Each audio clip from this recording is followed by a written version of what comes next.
3號強風信號生效，天文台表示會喺下晝6點20分取消所有熱帶氣旋警告信號。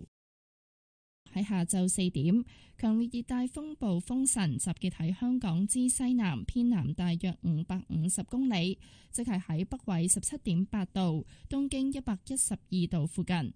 預料向西南偏西移動，時速大約12公里，橫過南海中部。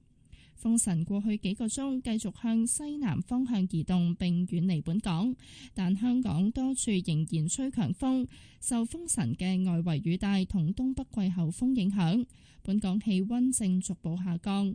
預料本港稍後天氣會進一步受季候風主導。天文台會喺下晝6點20分取消所有熱帶氣旋警告信號，並隨即發出強烈季候風信號。海有大浪及湧浪，市民應該遠離岸邊同停止所有水上活動。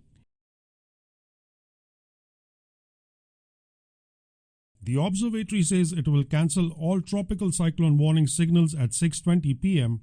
as severe tropical storm Function continues to move away from Hong Kong. At 4 p.m., Function was about 550 kilometers south-southwest of Hong Kong. However, the forecaster advises the public to remain cautious and stay away from the shoreline and water activities as local winds are still strong in many places.